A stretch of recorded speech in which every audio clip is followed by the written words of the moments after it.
जनमत 2019 में आप सबका स्वागत है। मैं हूं आपके साथ मुनमुन भट्टाचार्य।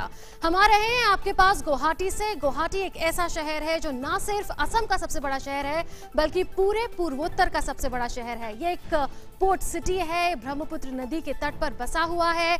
इसे चाय बागानों का शहर भी कहते हैं और ये फास्टेस्ट ग्रोइंग सिटी भी है पूर्वोत्तर में, यानी निवेश के लिहाज से और विकास के लिहाज से ये पूर्वोत्तर में सबसे आगे है। पूरे पूर्वोत्तर में 8 राज्य हैं और हर राज्य की अपनी अपनी विशेषता है, अपनी अपनी संस्कृतियां हैं, अपने अपने खान पान है, अपनी अपनी भाषा है और यहाँ के जो लोग हैं वो राजनीतिक तौर पर काफी जागरूक हैं। चुनावी बिगुल बच चुका है और काफी सारी पार्टियां हैं जो मैदान में हैं, जैसे कि बीजेपी, कांग्रेस जो कि नेशनल पॉलिटिकल पार्टीज हैं, और क्षेत्रीय दल भी काफी मैदान में हैं और वो अपनी बात जनता तक रख रहे हैं। लेकिन जनता क्या चाहती है, उनके दिमाग में क्या मुद्दे हैं, वो किन मुद्दों का हल चाहती है, हम पूछेंगे जनता से और जनता भी करेगी सीधा संवाद हमारे राजनीतिक दलों से। तो शुरुआत करते हैं डॉक्टर भूपेन हजारिका के जन्मस्थल असम से। हमारे साथ जुड़ रहे हैं भाजपा के प्रवक्ता प्रमोद स्वामी जी। प्रमोद स्वामी जी, आपका बहुत बहुत स्वागत है। कांग्रेस के नेता हमारे साथ जुड़ रहे हैं रमन झा जी। रमन झा जी, आपका बहुत बहुत स्वागत है। और अमीनुल इस्लाम जी जुड़ रहे हैं हमारे साथ AIUDF से, और रविशंकर रवि जो पत्रकार हैं वो भी हमारे साथ जुड़ रहे हैं। और सबसे खास मेहमान जो हमारे शो में आज हैं वो है पूर्वोत्तर की जनता। वो पूछेगी सीधे सवाल राजनीतिक दलों से, लेकिन उसके पहले मैं आपसे पूछना चाहूंगी प्रमोद स्वामी जी कि क्यों चुना जाए भाजपा को इस बार पूर्वोत्तर में? देखिए, ये जो चुनाव है ये देश के प्रधानमंत्री चुनने का चुनाव है। तो आज श्री नरेंद्र मोदी जी के नेतृत्व में हमने जो विकास मूलक जो कार्य किए हैं, आज भारत की जो GDP है वो 7% से ऊपर है। महंगाई दर जो यूपीए के समय एक समय 10% से ऊपर थी, आज 3% से नीचे है। ग्रामीण स्वच्छता पहले 38% थी, आज 95% है। गैस कनेक्शन पहले 55% था, आज 90% है। बैंक, हाँ, बता रहे हैं। ये मैं पूरे होल इंडिया की बातें बता रहा हूँ। तो ये जो विभिन्न विकास मूलक कार्य हमने किए, ये विकास के कार्य लेकर के हम जनता के बीच जाएंगे। और दूसरा, ये जो भारत जो है ये नया भारत है जिसकी नई नीति है और नई रीति है। एक समय का जो भारत था जिसकी आतंकवाद के विरुद्ध ठुलमुल नीतियां थी, और जब 26/11 में जब बंबई पे जब हमला हुआ था तो उस वक्त के हमारे जो सेना के जो वरिष्ठ अधिकारी थे उन्होंने डॉक्टर मनमोहन सिंह साहब को कहा था कि ये आतंकवाद की जो जननी जो है, जो पाकिस्तान, जहां में प्रशिक्षण शिविर चल रहे हैं, वहां में हमारी सेना सक्षम है उन पे स्ट्राइक करने के लिए। लेकिन डॉक्टर मनमोहन सिंह साहब ने सेना को परमिशन नहीं दिया। लेकिन नरेंद्र मोदी जी ने दृढ़ इच्छा शक्ति का प्रदर्शन किया, सर्जिकल स्ट्राइक की और एयर स्ट्राइक कर करके आतंकवाद के जनक पाकिस्तान को मुंह तोड़ जवाब दिया है। तो देश की जो जनता है वो देख रही है कि उनको एक ऐसा नेता चाहिए जो पाकिस्तान को रात के 3 बजे सबक सिखा सके। ऐसा नेता नहीं जो 3 बजे आतंकवादियों के पक्ष में कोर्ट को खुलवाता हो, जो मसूद जी कह के, लादेन जी कह करके आतंकवादियों को संबोधित करता हो और देश की गरिमा को और पाकिस्तान के सुर में सुर मिलाकर जो बात करता हो, ऐसा नेता हमें न। चलिए, आपने अपनी बात कह दी। आपने कहा कि विकास और राष्ट्रीय सुरक्षा के मुद्दों पर भाजपा को फिर से आना चाहिए केंद्र में। अब आप बताइए रमन झा जी कि कांग्रेस को क्यों वोट दिया जाए? जी देखिए, कांग्रेस एक ऐसी पार्टी है जिसने पिछले 70 साल में, आजादी के बाद से आज तक, भारत को, जो भारत सन 1947 में जहां एक सुई भी नहीं बनती थी, उसे इसरो दिया, DRDO दिया। हमने इस देश को हरित क्रांति दी, मिक्स इकोनॉमी दिया। आज तक भारत में जो भी पॉलिसी है वह कांग्रेस ही लेके आई है। हमने इस देश में उतार और चढ़ाव देखे हैं। हमने इस देश को शक्तियां दी है। हमने पाकिस्तान के 2 टुकड़े किए हैं। 90,000 पाकिस्तानी सैनिक को घुटने पर इंदिरा गांधी की सरकार ने, भारत की सेना ने बैठाया था। लेकिन हमने कभी भी सेना का इस्तेमाल कभी भी अपने राजनीतिक फायदे के लिए नहीं किया।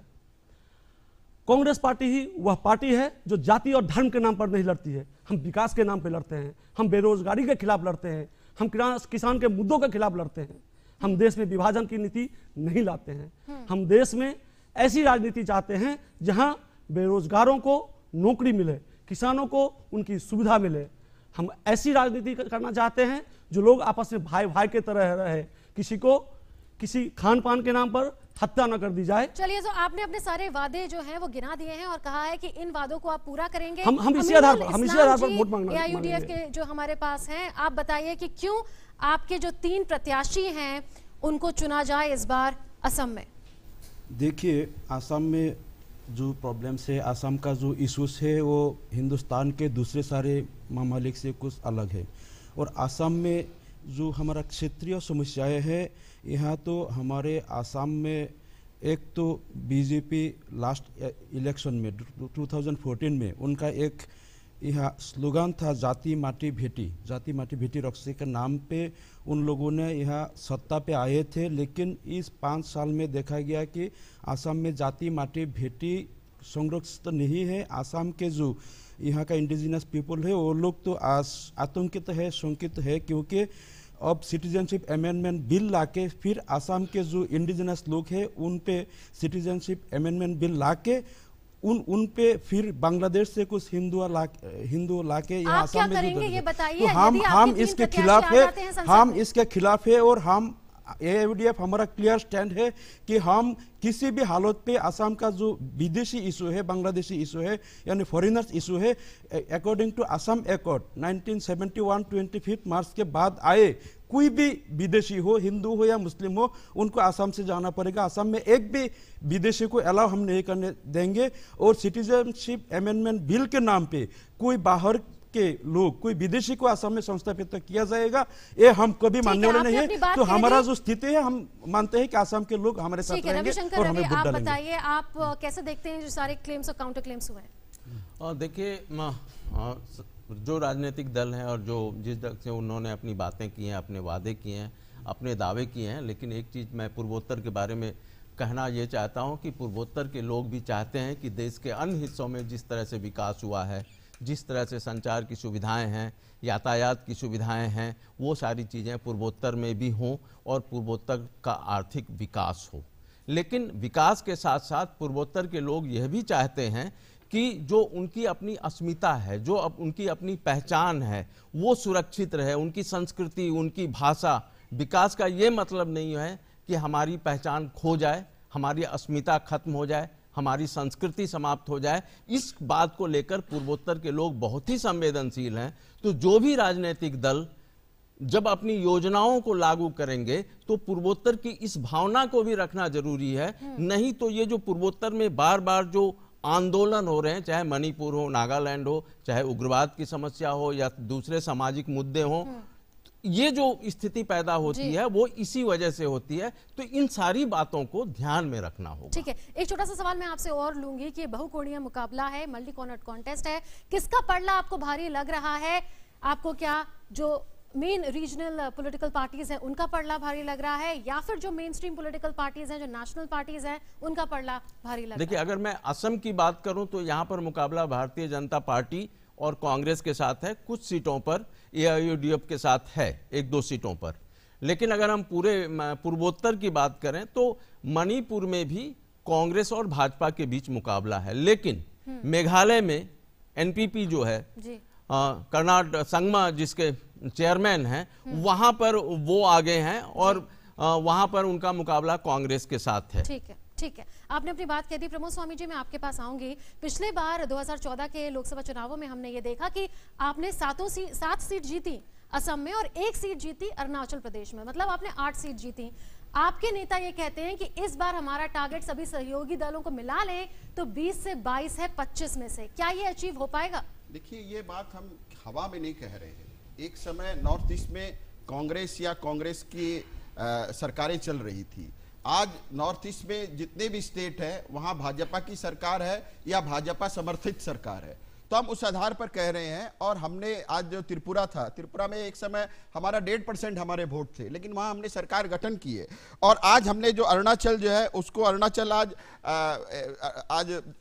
अरुणाचल में आज एयरपोर्ट चालू हो गए हैं। आज जो त्रिपुरा, मिजोरम, मेघालय को हमने रेलवे से जोड़ा है।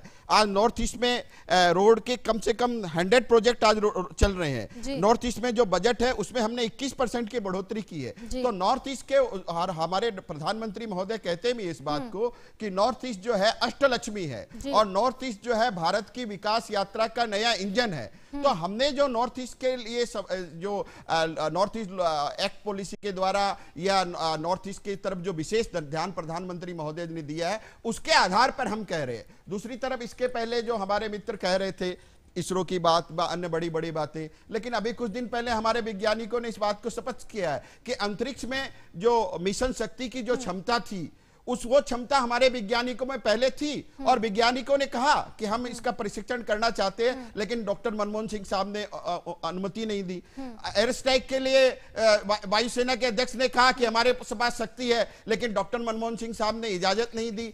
जब वो यहां से राज्यसभा के जब एमपी थे डॉक्टर मनमोहन सिंह साहब, उस टाइम में और देश के प्रधानमंत्री थे, तो आसाम को जो रॉयल्टी मिलती थी ऑयल के लिए, उस रॉयल्टी को उन्होंने गुजरात में नरेंद्र मोदी जी को परेशान करने के लिए गुजरात की ऑयल रॉयल्टी बंद कर दी और गुजरात की ऑयल रॉयल्टी बंद करने की वजह से आसाम की भी ऑयल रॉयल्टी बंद हुई और गुजरात सरकार कोर्ट में गई और कोर्ट में जाकर के गुजरात सरकार ने वो केस जीता और गुजरात सरकार को वो ऑयल रॉयल्टी मिलने लगी।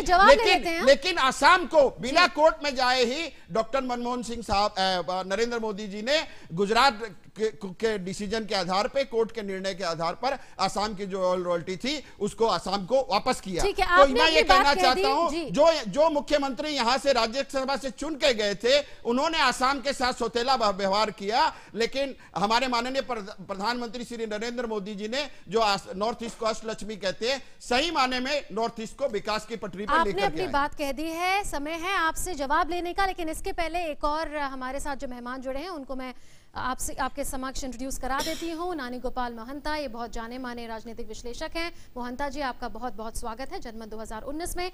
तो आप जवाब दीजिए। पहले तो इन्होंने जो आप पे जो आरोप लगाए हैं, इन्होंने कहा कि सर्जिकल स्ट्राइक की परमिशन नहीं दी, एसआर टेस्ट करना चाहते थे साइंटिस्ट, आपने उनकी परमिशन नहीं दी, आपने ऑयल रॉयल्टी जाने दी असम में। उसके बाद जब मोदी जी आए तो उन्होंने पूरी कोशिश करी और वापस मिली असम को ऑयल रॉयल्टी। बताइए। भारतीय जनता पार्टी हमेशा हवा में बात करती है, ये तो तथ्य है। हकीकत, एक मिनट, आप बोल रहे थे, मैंने नहीं बोला, मुझे बोलने दीजिए।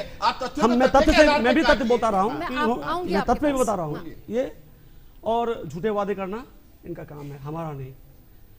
कांग्रेस पार्टी, ये उन्होंने कहा कि क्या करके दिया। 2014 में जब इन्हें सत्ता मिली थी तो भारत का बेरोजगारी दर 3.41 था। आज इस देश की बेरोजगारी है 6.1। इन्होंने 2 करोड़ का वादा किया था नौकरी का, नहीं दे पाए। यह बोल रहे हैं कि जो डीआरडीओ के जिस पूर्व अध्यक्ष की बात कर रहे हैं वो आज आरएसएस के मेंबर हैं। तो जो लोग आज आरएसएस के मेंबर्स हैं, तो ये जाके आरएसएस के विचारधारा को जो प्रचार कर रहे हैं वो हमें नसीहत देंगे तो हम नहीं मानने वाले। हम गांधी के विचारधाराओं को मानते हैं। इस देश में इन्होंने कहा कि 70 साल तक कांग्रेस ने कुछ नहीं किया, आज ये एयरपोर्ट की बात कर रहे हैं। इस देश में जो भी एयरपोर्ट ये आज रिनोवेट कर रहे हैं, ये नया एयरपोर्ट नहीं बना रहे हैं, ये रिनोवेट कर रहे हैं। आज ये जहां भी ये कांग्रेस के ही प्रोजेक्ट को, कांग्रेस का जो भी प्रोजेक्ट है, धौला सदिया ब्रिज का 90% काम, धौला सदिया ब्रिज का 90% काम कांग्रेसों के दिन में कंप्लीट हुआ था। 10% काम करके फीता काटते हैं। सवाल का जवाब दीजिए कि पूर्वोत्तर जो है वो आपका गढ़ कहलाया जाता था।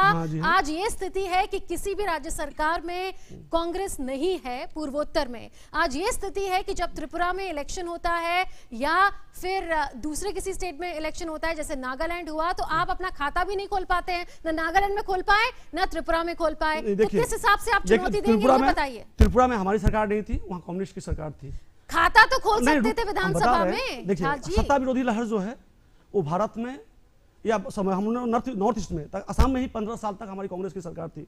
जनता ने हमें 15 साल तक सत्ता में रहने का मौका दिया था, लेकिन सत्ता विरोधी लहर के वजह से हम हारे। हम ये नहीं कहते कि हम नहीं हारे, क्योंकि किसी भी लोकतंत्र में सरकार का परिवर्तन होना आना चलता रहता है। आप चुनौती दे पाएंगे इस बार? आप चुनौती दे पाएंगे भाजपा को? हम चुनौती दे रहे हैं, दे नहीं पाएंगे, हम चुनौती दे रहे हैं। चलिए ठीक है। सुनिए, राजस्थान, मध्य प्रदेश और आपका छत्तीसगढ़, पूर्वोत्तर में आप चुनौती दे पाएंगे क्या? पूर्वोत्तर में आप दे पाएंगे? हमारा पूर्वोत्तर में इन्होंने सभी लोगों ने कहा कि एक रीजनल हम लोगों का जो एक इशू है, स्थानीय इशू है कि citizenship amendment bill, Congress party इसका विरोध करती थी। इस पे विस्तार पर होगी चर्चा। उसके पहले मैं आऊंगी अमीनुल इस्लाम जी के पास। अमीनुल जी, जोर शोर से चर्चा है, भाजपा का आरोप है कि एक सीक्रेट पैक्ट हुआ है कांग्रेस और एआईयूडीएफ के बीच में। भाजपा ये कहती है कि क्यों एआईयूडीएफ सिर्फ 3 सीटों पे लड़ रही है, जबकि पिछले बार वो 8 और 9 सीटों पे लड़ी थी। तो क्या सीक्रेट पैक्ट हुआ है? सच्चाई क्या है?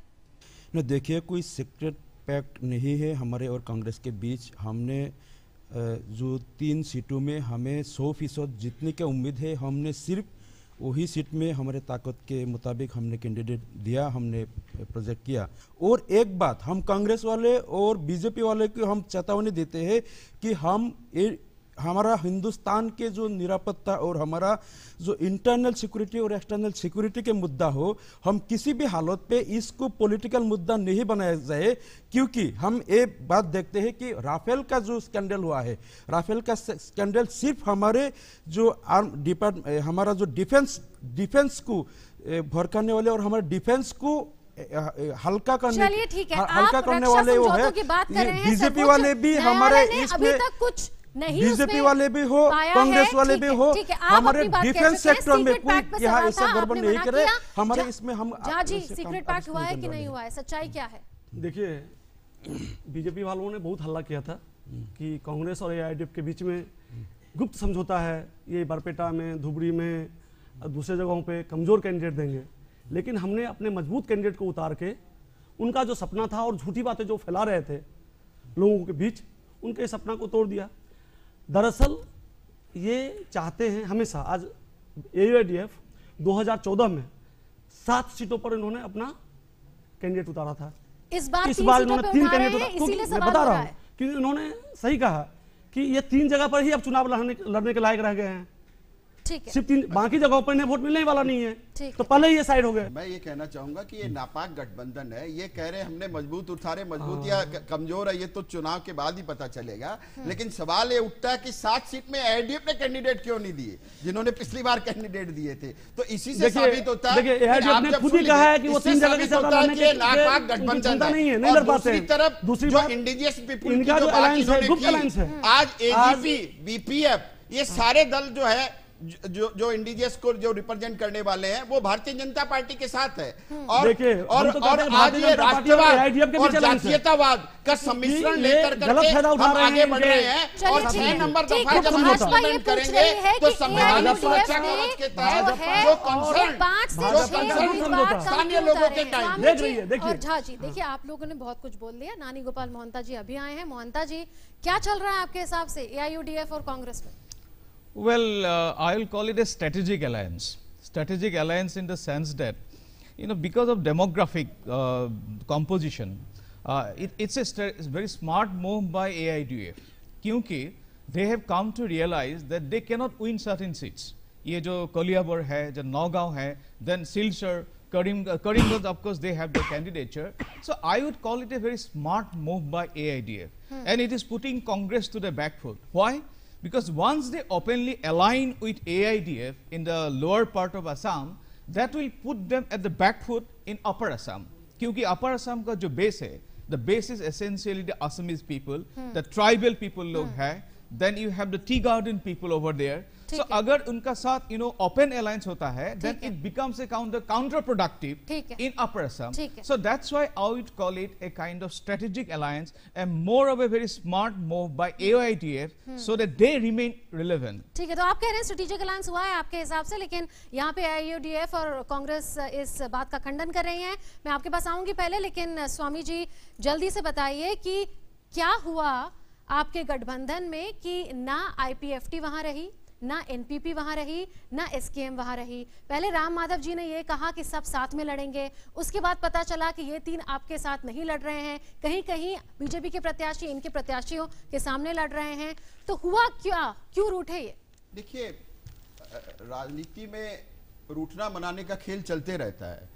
आज जैसे आसाम की अगर हम राजनीति की बात करें तो एक समय असम गण परिषद भी हमसे अलग हुई थी, लेकिन फिर वो लोग आ गए। पर अगर आप साथ लड़ते तो ज्यादा वोट नहीं मिलते आपको? तो नहीं, अब तो आसाम में तो है, एजीपी हमारे साथ है, बीपीएफ हमारे साथ है। 8 राज्य। अच्छा, कहीं कहीं है जो हमारा जो गठबंधन नहीं हो पाया है, लेकिन आप निश्चित रहिए कि नेडा यहाँ बहुत शक्तिशाली है और जिनसे हमारा गठबंधन नहीं हुआ है वो भी कम से कम कांग्रेस के साथ नहीं जाएंगे। और मैं दूसरी बात मैं कहना चाहूंगा हमारे मित्रों को कि ये जो एक समय में जो डिब्रूगढ़ था वो अनडिवाइडेड भारत में हाईएस्ट रेवेन्यू जनरेट करता था। लेकिन आज जो साउथ मुंबई है वहां से हाईएस्ट जो रेवेन्यू है वो जनरेट होता है। तो 60 साल जिन्होंने राज किया नॉर्थ ईस्ट पे या पूरे भारत वर्ष पर, आज क्या कारण है कि डिब्रूगढ़ की जगह आज साउथ मुंबई जो है हाईएस्ट रेवेन्यू जनरेट करता है? और हमारी सरकार आने के बाद में जो ये आपको नुमलीगढ़ रिफाइनरी है इसको हमने एक्सपेंशन किया और इसके लिए करीब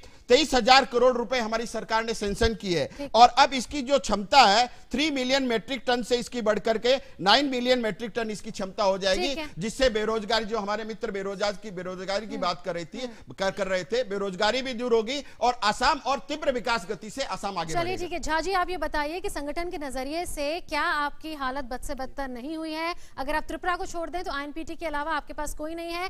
स्ट्रेटेजिक अलायंस हुआ है आईयूडीएफ के पास की नहीं, ये तो आप ही अच्छे से जानते हैं, लेकिन अगर आईयूडीएफ भी आपके साथ नहीं है तो है कौन आपके साथ? देखिए, हम कांग्रेस पार्टी राष्ट्रीय पार्टी है, हम सुविधावादी राजनीति के तहत अलायंस नहीं करते हैं। हमारा अलायंस सिद्धांतों के साथ होता है, लोगों के विचारों के साथ। हमारा जो सिद्धांत है, हमारे दल का जो सिद्धांत है, उस सिद्धांतों के साथ जो लोग आते हैं हम उनका स्वागत करते हैं। यह कह रहे हैं कि यहाँ असम में इनका अलायंस ऐसा है कि मैं बीपीएफ की बात करूं तो उनके जो प्रमुख हैं, क्या ये सच नहीं है कि कोई आपके साथ आना नहीं चाहता? हंगामा मल्हारी हर बार कहते हैं कि जहां केंद्र में जिसकी सरकार है हम तो उसके साथ है। तो इनका अलायंस, इनका यही अलायंस है। एजीपी सिटीजनशिप अमेंडमेंट के बिल में देखिए, एजीपी ने अभी लोगों का मन बहुत अच्छा तरह से जीता था सिटीजनशिप अमेंडमेंट बिल का विरोध करके, और लोगों के मन में बस गए थे। लेकिन फिर से सत्ता लोभ में और अपने स्वार्थ में एजीपी इनके साथ पुनः अलायंस में वापस आई। पर आपके पास तो कोई नहीं आया। हम नहीं चाहते हैं, बिल्स तो हम लोग ऐसे राज्यसभा में लेके नहीं चाहते हैं। और अब तो हमारे जो अलायंस पार्टनर है या असम की जो जनता है, मैं फिर आपको इनके मनोभाव को समझते मैं फिर आपको टोकूंगा। आप जब भी बोलेंगे मैं टोकूंगा और कंसेस बना आप जब भी बोलेंगे मैं टोकूंगा। डिबेट को डिबेट की तरह होने दीजिए। जी जी बोलिए जी। तो हम ऐसे लोगों के अलायंस नहीं करते जो बीच में हम छोड़ के भाग जाएं। ठीक है, इसलिए आपने नहीं। रुक जाइए। और आप कह रहे हैं हम मजबूत स्थिति में हैं, हम यहाँ भाजपा को सीधी टक्कर दे रहे हैं। और आप देखते रहिए 23 मई को जब बक्सा खुलेगा तो आपको समझ में आ जाएगा कि कांग्रेस कितनी मजबूत स्थिति में पूर्वोत्तर में है। नानी गोपाल महंता जी, नेडा कॉन्स्टिट्यूएंसी जो आपने अभी you have just told us, there is no गठबंधन or alliance with BJP, क्योंकि मुझे there is no electoral alliance, but there is a NEDA which is a political platform. I understand, but they have tacit alliance. Let me illustrate. Okay. Look at Koliabar. NPP has given a candidate called Abdul Aziz. What's his name? Abdul, which will give a major dent and it will create a kind of big division in the AIDF booth consolidation or for Congress consolidation. That is number one. If you look at inner Manipur ticket, the NPP ने तो लिख दिया है AIUDF को। What I'm trying to say is that the NPP, which is a constituent of NEDA, will eat into Muslim vote in Koliabar. You get, so that is the tacit understanding. And even if you look at Manipur, inner Manipur, BJP is the only candidate they have. NPP has not given candidate in inner Manipur. And again in NP, if you talk about the IPFT in Tripura, the basic objective of BJP is to find that जो non-Congress vote है, that should get consolidated in some other regional forces. It should not go to Congress. आप ये कह रहे हैं कि tacit alliance हुआ है, and so that the anti-BJP vote, rather than going to Congress, it should get consolidated in some regional forces. तो क्या भाजपा को इससे फायदा हो सकता है? हो सकता है, क्योंकि if you look at, for example, in the Tripura land is a major issue. So there is an anti-BJP stand there. So rather now in this scenario, that vote will go to Congress. So rather than that vote being shifted to Congress, अभी इसको किसका जाएगा? It will go to IPFT. So मुझे ये मानना है, yes, in certain areas they're fighting with each other, but in certain areas they have strategic alliance also. So it is not very simple arithmetic. तो ये बोलना है कि the NEDA is now crumble. In certain areas they have certain tacit understanding. ठीक है। अब आपसे इस्लाम जी मैं पूछना चाहूंगी कि जो NRC का मुद्दा है वो कोर्ट मॉनिटर्ड है। बदरुद्दीन अजमल जी ये कह चुके हैं कि वो उसको सपोर्ट करते हैं, लेकिन क्या आपको नहीं लगता कि इससे कोई झटका लगेगा आपको, या आपको लगता है कि आप पिछले बार 3 सीट जीत पाए थे, इस बार भी तीनों जीत लेंगे इस मुद्दे के बावजूद? देखिए, इस जो चुनाव है, इस चुनाव में NRC कोई मुद्दा नहीं रहा हमारे असम में, क्योंकि एनआरसी जो चल रहा है, एनआरसी तो सुप्रीम कोर्ट के गाइडेंस पे है, सुप्रीम कोर्ट के नजरअंदाज से वो भी चल रहा है और सो भी छोड़ दिया जो सुप्रीम कोर्ट उसका मॉनिटर कर रहा है और सुप्रीम कोर्ट के मॉनिटरिंग में एनआरसी चलेगा। और गुज़श्ता साल 1 साल पहले इसको क्रेडिट के बारे में बीजेपी का ये दावा था कि हमने एनआरसी किया, कांग्रेस ने दावा किया था हमारे गवर्नमेंट के वक्त ये शुरू हुआ, इसका क्रेडिट लेके एक कॉन्फ्लिक्ट हुआ था। लेकिन अब इसको लेके कोई इशू नहीं रहा, मुद्दा नहीं रहा, इसलिए वो भी क्रेडिट लेना छोड़ दिया दोनों पार्टी ने। वो भी सुप्रीम कोर्ट का इसका क्रेडिट सुप्रीम कोर्ट तक जाते हैं और हम ये चाहते हैं कि एक अच्छा ऐसा एक एनआरसी बने जिसमें तो आपको लग रहा है कि किसी को खामियाजा नहीं भुगतना पड़ेगा और किसी को नुकसान भी नहीं होगा और किसी को मदद भी नहीं होगी, आप ये कह रहे हैं ना एनआरसी हाँ, में? इससे कोई पॉलिटिकल फायदा किसी को नहीं लेना है और शायद इस मुद्दे से किसी को कोई पॉलिटिकल फायदा नहीं मिलेगा। एक छोटी सी बात बता दीजिए क्योंकि आप हमारे साथ बाद में आए कि विकास जो हुआ है, जो भाजपा कहती है कि 5 साल में बहुत विकास हुआ है, कांग्रेस कहती है कि उसके समय में बहुत विकास हुआ है पूर्वोत्तर में, आपको क्या लगता है विकास के मुद्दे पे किसका पलड़ा भारी है और भ्रष्टाचार के मुद्दे पे कौन किस पे हावी है? Well, you see, you know, so far as corruption जो issue भ्रष्टाचार का जो issue है, I think there is a psychological advantage for BJP. मैं आपको एक example I'll cite you one example. APSC. APSC was considered to be one of the most corrupt institution in Assam. Lekin for last 2 years, whether, yes, there are certain limitations, but the fact is that many officers have been arrested, many officials are still in the jail. So there is a perception that BJP, at least they are trying to catch this corruption to some level. It's not that corruption नहीं है. Recently, for example, panchayat राज का एक पंचायती employment था, वहाँ पर घोटाला का ये allegation है. But having said so, and even for example, this direct क्योंकि भाजपा बात करती है क्वात्रोची मामा का, मिशेल मामा का, वो कहती है कि डिफेंस डील्स में किकबैक से जमीन खरीदी गई, ये सारे आरोप लगाती है. प्रधानमंत्री ये कह चुके हैं कि जो महामिलावटी गठबंधन है उसमें सिर्फ एक ही चीज है जो जोड़ती है, वो भ्रष्टाचार है. तो आप ये कह रहे हैं कि भ्रष्टाचार के मुद्दे पे साइकोलॉजिकली और दूसरा बात मैं आपको बोलना चाहता हूँ, so far as the women workers in tea garden is concerned, because of direct fund transfer there is a huge impact on women. Previously ये direct cash था, so अभी क्या हुआ, what has happened is now is that it's going to the bank transfer. So as a result, the women worker can now they plan their family planning. There was huge issues of prohibition issue was there, liquor issue is there. So these are certain small changes which have been occurring. But इसका I do not want to argue that corruption is over. ये नहीं हुआ है. लेकिन there are certain areas through which तो आप कह रहे हैं कि विकास भी हुआ है, जो टी गार्डन के वर्कर हैं उनको थोड़ी सी मदद ज्यादा हुई है कम से कम. एक बात नहीं हुआ, that is the capability. For example, Actis policy जो है, today Northeast has become the hub of India's foreign policy in certain areas. अब देखिए अगर these are the latest initiatives, BBIN, Bangladesh, Bhutan, India, Nepal initiative. It is to Northeast India. BIMSTEC is an important initiative. Then again, BBC, Bangladesh, China, India, Myanmar economic corridor. So these are certain changes. Having said, इसका मतलब ये नहीं है यहाँ में limitations नहीं है.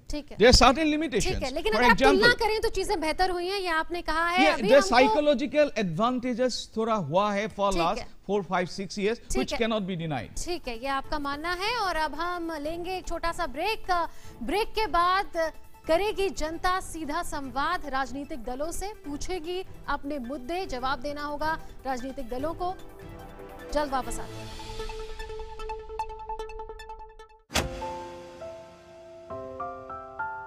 हो दूर कितनी मंजिल या दूर तक का सफर हो, जो साथ सच्चे हो साथी तो कैसी हमको फिक्र हो.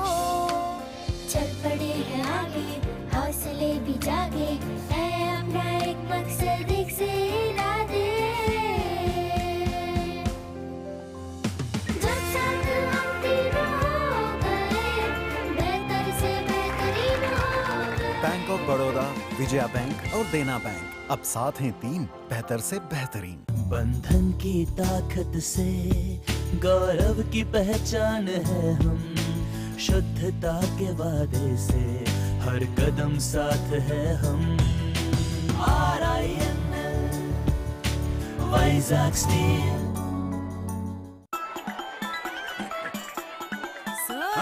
सारे गांव ने किए दरवाजे बंद, मुझ वाला नथुलाल रह गया मंद। नथुलाल के तनिक समझावा, शौचालय का रास्ता दिखावा, रास्ता दिखावा, रास्ता दिखावा। ए नथुआ, जब से शौचालय बनाया बाहर नहीं गया बेटा, 15 मिनट से अंदर है, रहा नहीं गया। एक ही नहीं सब दरवाजे बंद रखेंगे, क्योंकि एक भी बाहर गया तो हम सब बच्चे बीमार पड़ेंगे। जा रे नथुलाल, दरवाजा बंद रखेगा हर कोई हर रोज हमेशा। भारत के घर घर में शौचालय खुला, अब खुले में जाना बंद, रखो दरवाजा बंद। और याद रहे, शौचालय का इस्तेमाल और देख रेख हर कोई हर रोज हमेशा।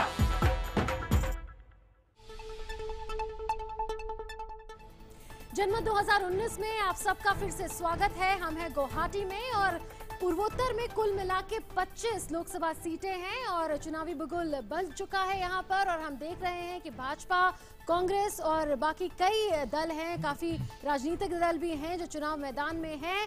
और अब समय है पूछने का जनता से कि उनके क्या सवाल हैं, वो किन मुद्दों का हल चाहते हैं राजनीतिक दलों से। तो आइए शुरुआत करते हैं। जी पूछिए आप अपना सवाल। Good evening, everybody. My question is regarding Nota. So we all know that the significance of Nota is very less in our country. So if Nota gets more than 50% vote, no re-election is conducted, where in other countries it is conducted. So I feel that we should immediately implement this clause in our Nota thing, so that each and every Indian's voice is heard. जी और सवाल ले लेते हैं। My question is that if once again BJP is voted to power, what changes would they bring in our education sector? ठीक है, तो ये दो सवाल हैं। नानी गोपाल मोहंता जी, आप बताइए पहले नोटा पे क्या कहेंगे? So now the massive campaign is going on by the Election Commission, which is very truly, I think they are doing a good job. लेकिन question is, I would like to cast my vote, but to whom? किसको दिए vote?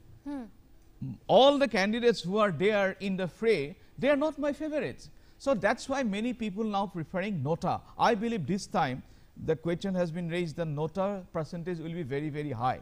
But along with it, we must remember, for example, in Assam, although there are many secessionist movements, but here voting participation is more than 80%, more than 82%.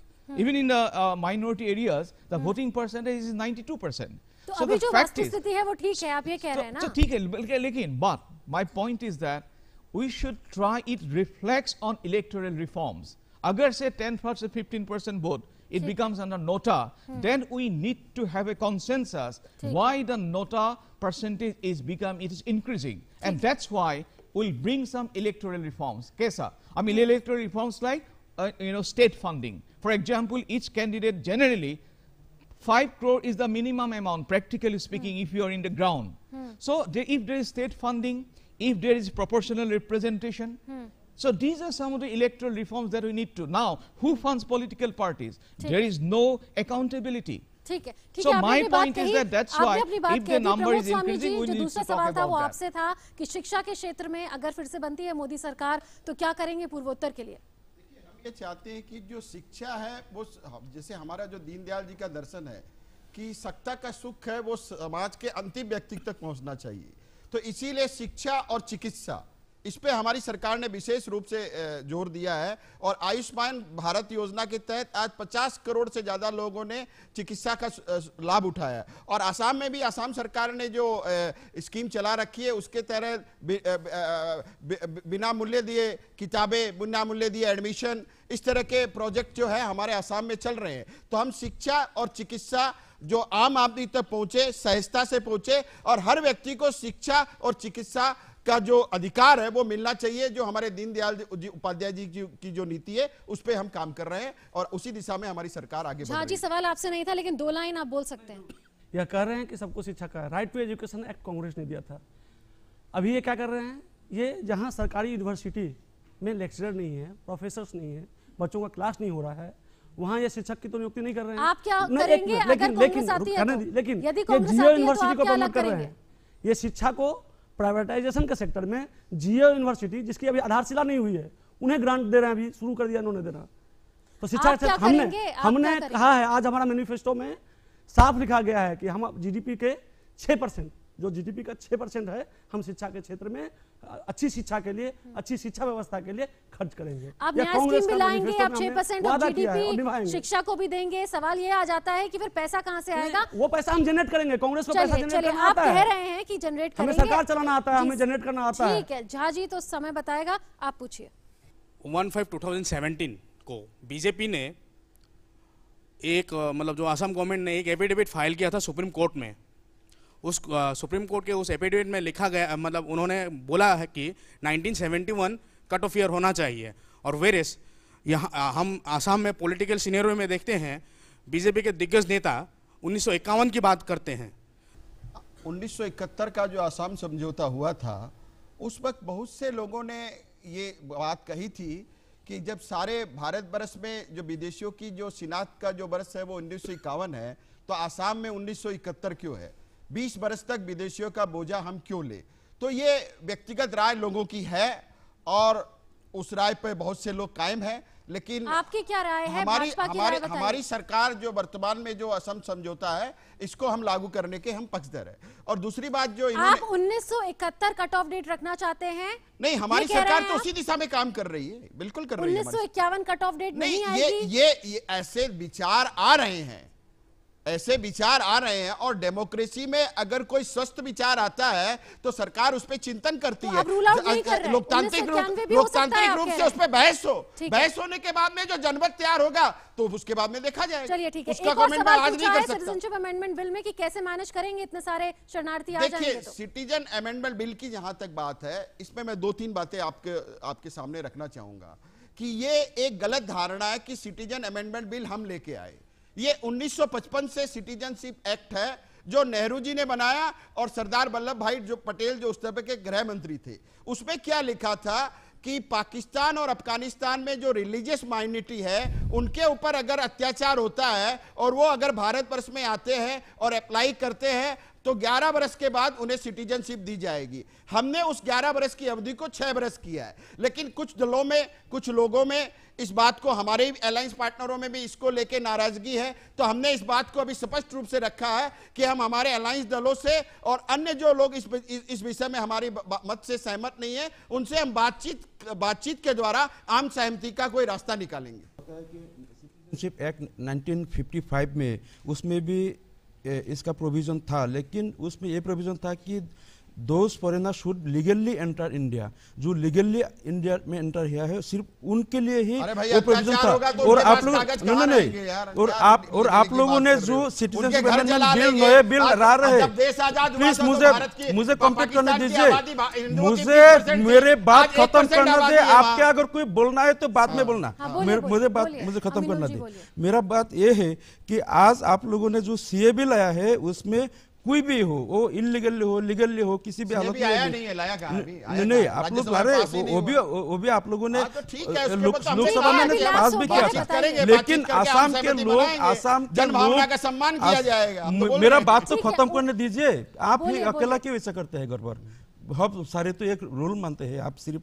तो हमारा बात यह है कि आसाम के लोगों के राय सिद्धांत के खिलाफ है। आसाम के लोग ये नहीं मानते हैं कभी, और वो लोग ये चाहते हैं कि जो आसाम एकॉर्ड हुआ था ऑन द बेसिस ऑफ 1971 और पार्लियामेंट में पास हुआ था, तो अब आप लोगों के वाजपेयी भी पार्लियामेंट में थे, वाजपेयी जी भी उनमें सहमत थे, आप लोगों के एमपी भी सहमत थे।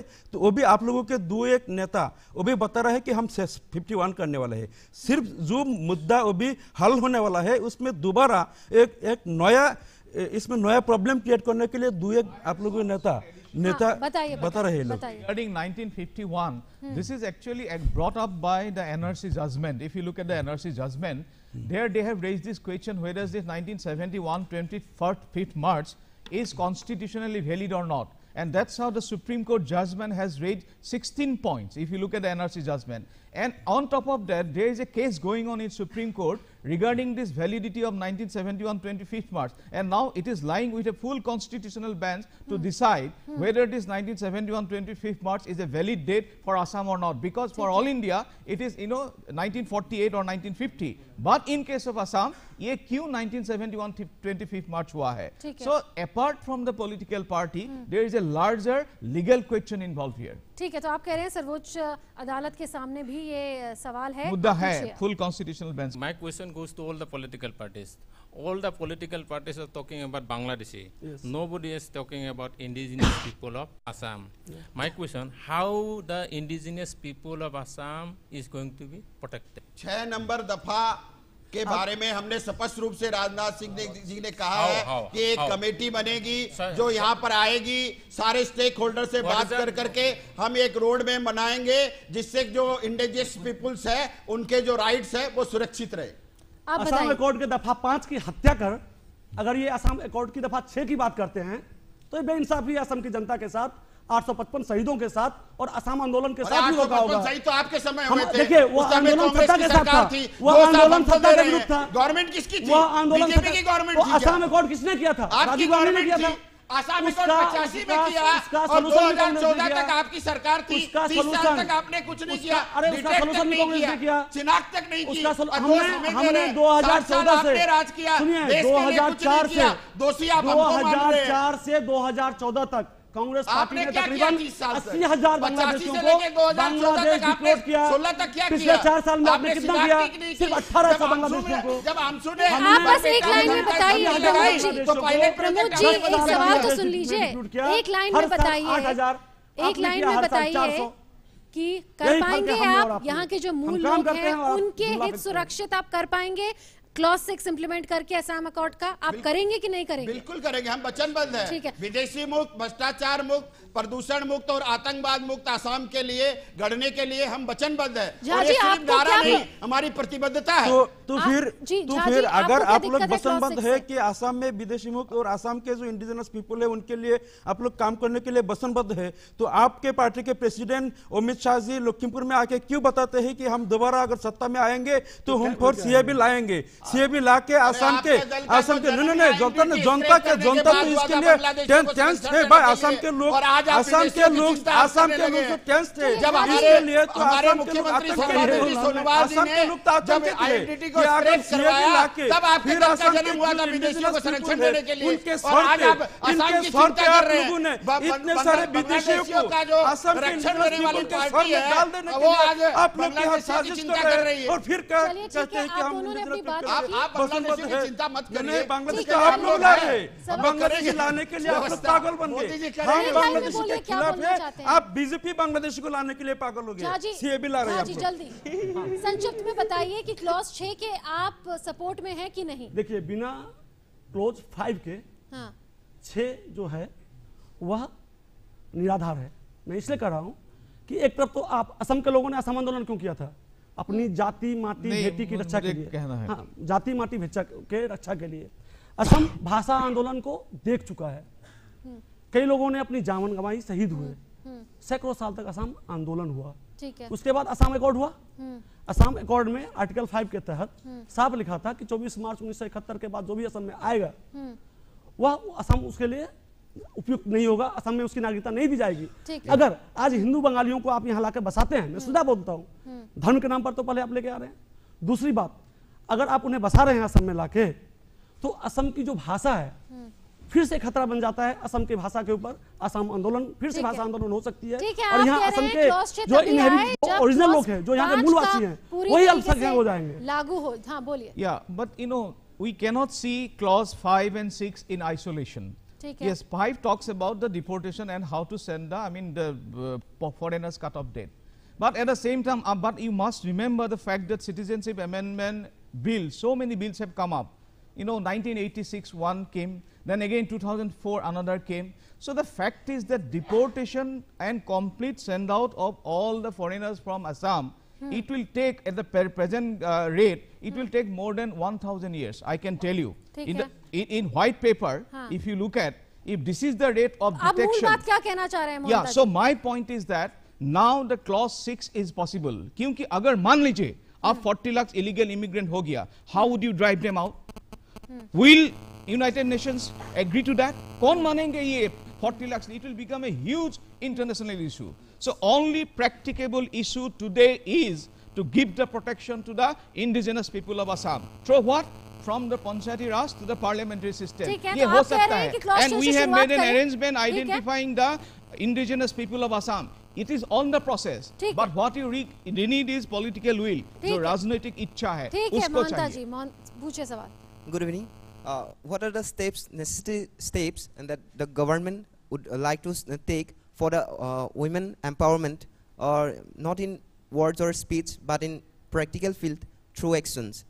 जवाब दीजिए, तीनों पॉलिटिकल पार्टी इसका जवाब दें. आज देश की जो रक्षा मंत्री है वो स्वयं एक महिला है, तो ये आज भारतीय जनता पार्टी ने महिलाओं का सम्मान देश की रक्षा मंत्री को बना करके बढ़ाया है, और बेटी बढ़ाओ बेटी बचाओ इस तरह के कई जो कार्यक्रम है वो महिलाओं के लिए हो रहे हैं, और आगे भी महिलाओं के लिए जो है कार्यक्रम जो है हमारी पार्टी करती आई है और आगे भी करती जाएगी. नहीं, सच्चाई ये है कि काफी जो पूर्वोत्तर राज्य हैं झा जी, वहां पे हम देख रहे हैं कि महिला प्रधान समाज है, लेकिन जब टिकट देने की बात आती है पूर्वोत्तर में अगर हम बात करें तो हम देखते हैं कि कोई भी पार्टी जो है ज्यादा महिलाओं को टिकट नहीं देता. उस वजह से जो महिला पहुंचती हैं वो बहुत कम पहुंचती हैं विधानसभा में.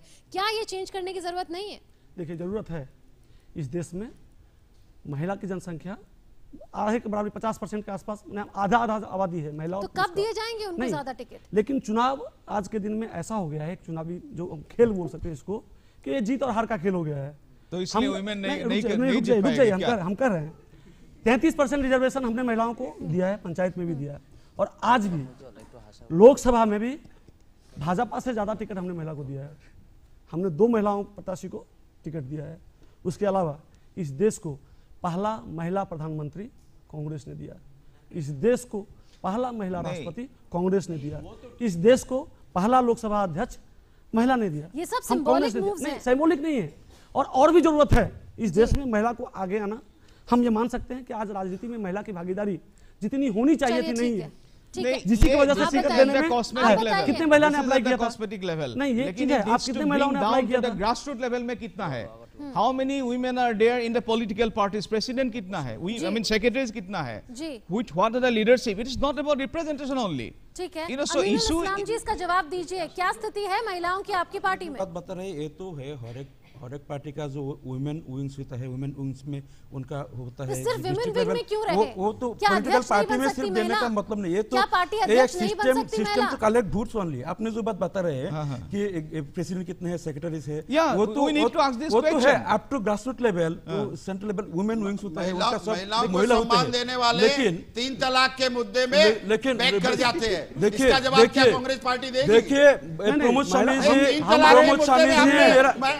भारतीय जनता पार्टी में, लेकिन मेरा बात क्या है, भारतीय जनता पार्टी और कांग्रेस ने फर्क क्या है? नहीं, देखिए आप जो बात बता रहे, देखिए प्रमोद स्वामी जी जितना, देखिए प्रमोद स्वामी जी आपका एक ऐसा वो किसी को बोलने का मौका नहीं देता. रवि जी, ये जो हमने सारे सवाल पूछे उसमें आप अपना मत बताइए कि विकास को लेके, रोजगार सृजन को लेके और जो अलग अलग योजनाएं हैं उनको लेके क्या हमने देखा है ज्यादा काम हुआ है पिछले 5 सालों में, या उसके पहले हुआ था ज्यादा काम? नहीं, काम तो हुआ है, लेकिन अगर देखा जाए तो पिछले 5 साल में जो काम की गति है वो तेज हो गई.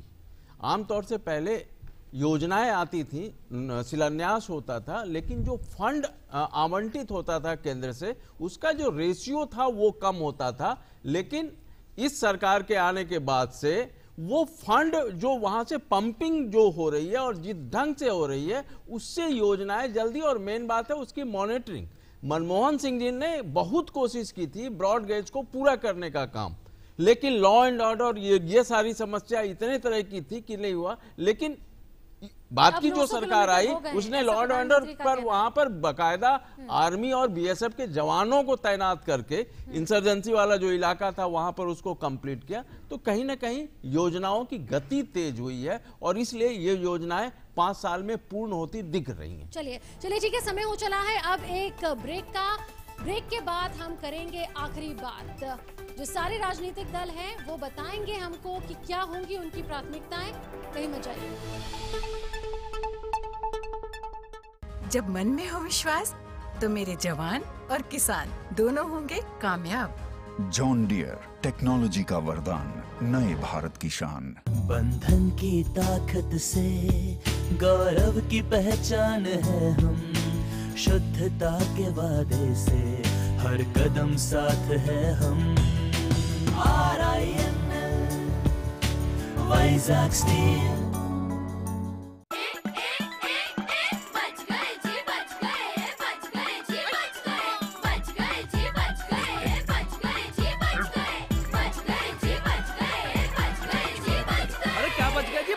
ओ भाई साहब, गांव में दरवाजे बंद क्या हुए, न जाने कितनों के कितने पैसे बच गए। वो कैसे? देवी जी बताइए इनको कैसे। बीमारी हुई कम जब दरवाजे बंद हुए, दवाइयों के खर्चे तब से कम हुए, सभी परिवारों के हजारों रुपए बच गए, जिंदगी भी बची और पैसे भी। समझ गए भैया? हाँ ये है। दरवाजा बंद रखेगा हर कोई हर रोज हमेशा, दरवाजा बंद रखेगा हर कोई हर रोज हमेशा। भारत के घर घर में शौचालय खुला, अब खुले में जाना बंद, रखो दरवाजा बंद। और याद रहे, शौचालय का इस्तेमाल और उसकी देखरेख हर कोई हर रोज हमेशा।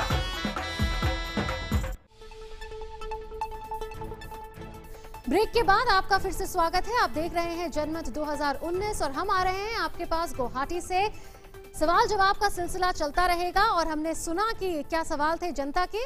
अब आ जाती है बारी आखिरी बात की। तो आखिरी बात में हम बात करेंगे राजनीतिक दलों से कि क्या होनी चाहिए उनकी प्राथमिकता नंबर 1। शुरुआत करते हैं भाजपा से, बताइए।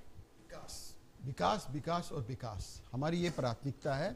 और आज भारतवर्ष जो है विश्व की 6ठी आर्थिक शक्ति बन चुका है, तो हम भारतवर्ष को विश्व की 3री आर्थिक शक्ति बनाने के दिशा में हमारी सरकार प्रयास करेगी। और असम, जो एक समय भारतवर्ष के 5 विकसित राज्यों में असम का नाम था, असम को भी हम भारत के 5 विकसित राज्यों में असम को हम देखना चाहते हैं। और दूसरी बात मैं ये कहना चाहूँगा कि भारत की तरफ हमारे जो भारत के जो दुश्मन है वो आंख उठा के भी न देख पाए, उसके लिए जो है सुरक्षा के मामले में जो ये सरकार है ये बड़ी चौकस है। और ये नया भारत है जिसकी नई नीति है और नई रीति है, और हम किसी आतंकवाद को बर्दाश्त नहीं करेंगे। बहुत हो गया एनफ पिच एनफ। भारत जो है जहां आतंकवाद का जो जन्मदाता है पाकिस्तान, वहां हम उनको घर में घुसकर मारेंगे अगर वो आतंकवादी गतिविधियां हमारे देश में करेंगे। कांग्रेस की क्या होगी प्राथमिकता नंबर 1? हमारी प्रथम प्राथमिकता होगी कि बेरोजगारी की समस्या खत्म हो। हमारी प्राथमिकता होगी कि देश में सौहार्द बना रहे, आपसी भाईचारा बना रहे। हमारी प्राथमिकता होगी कि किसानों को उनका अधिकार मिले, उन्हें उचित मूल्य मिले, लोगों को अच्छी सुविधा मिले, स्वास्थ्य सुविधा मिले, लोगों को, बच्चों को अच्छी शिक्षा मिले। शिक्षा को निजीकरण के क्षेत्र से बचाकर सरकारी क्षेत्र के शिक्षा को अच्छी व्यवस्था के साथ, अच्छे सुविधा के साथ लागू किया जाए।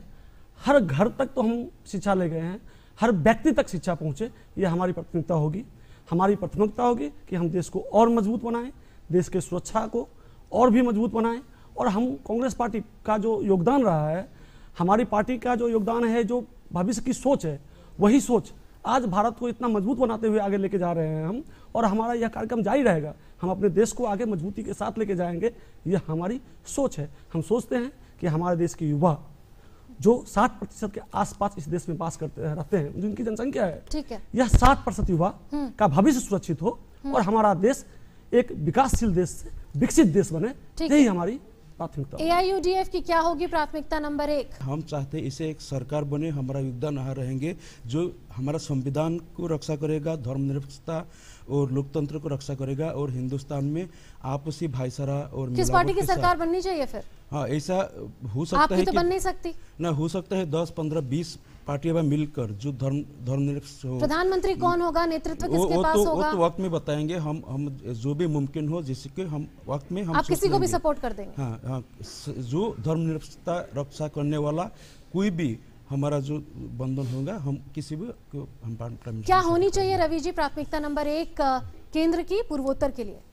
देखिए, सबसे ज़रूरी चीज़ जो है वो है बुनियादी सुविधाओं का विकास, बुनियादी सुविधाएं जुटाना, और सिर्फ गुवाहाटी या शिलोंग या जोरहट तक नहीं, दूर दराज के इलाके तक, अरुणाचल की सीमा तक, म्यांमार से सटी सीमा तक, और त्रिपुरा की जो सीमा है बांग्लादेश से वहाँ तक है।